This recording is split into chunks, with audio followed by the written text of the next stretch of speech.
Hi all, this is Sean from Time and Tuck. So today's video is going to be about these trainers that I've just bought. I thought there's not many reviews on YouTube, so I thought it might be interesting. They're from a Japanese brand called Flower Mountain.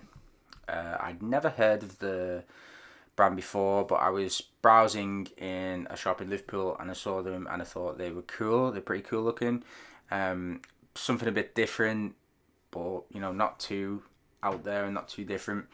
So I needed some new trainers and I bought them. And they're a Japanese company that were apparently founded in 2015, by a couple of guys who were into hiking.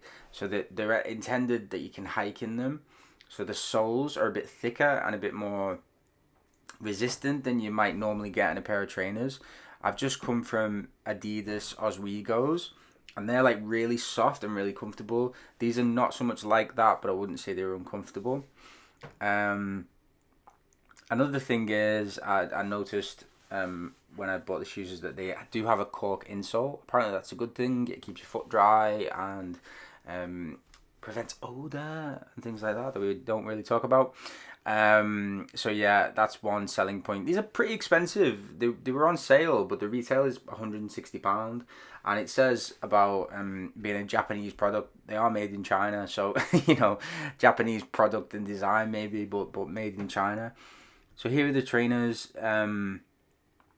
Basically, when I first saw these, I thought these are cool. They're a bit quirky, and then having had them in my hand and bought them, I thought this is kind of like a middle class person's idea of what quirky is.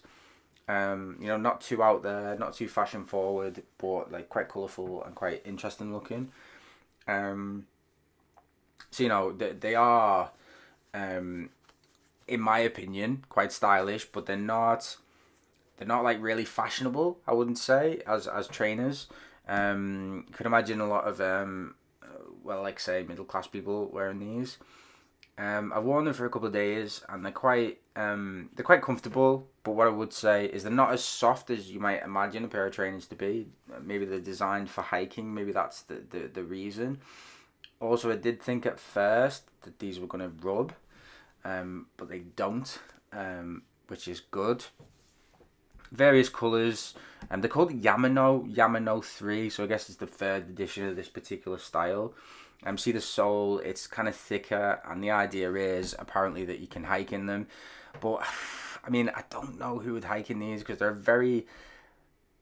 would get very dirty really easily, and they're suede and things like that, but they would be useful in that area. As I said, I think these are really cool. I like them, and I'm glad I bought them. But I think that is the kind of market that I think they're going to get, the kind of middle class people who want something a little bit quirky, rather than they're going to be really fashionable. That's just the vibe that I get from them.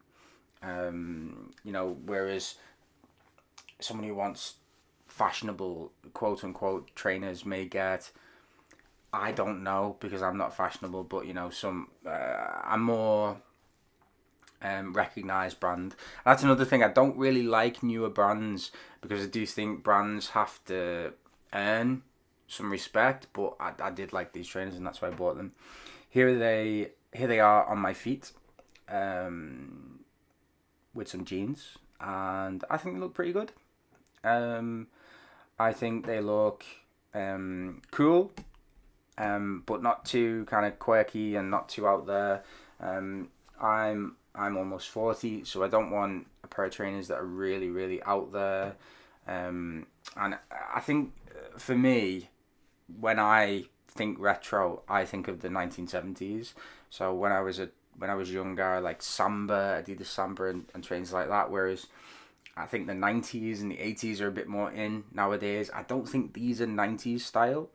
I think they straddle that line a little bit more. But anyway, tell me what you think if you own these. If you like the video, please subscribe. Thank you very much for watching. Bye bye.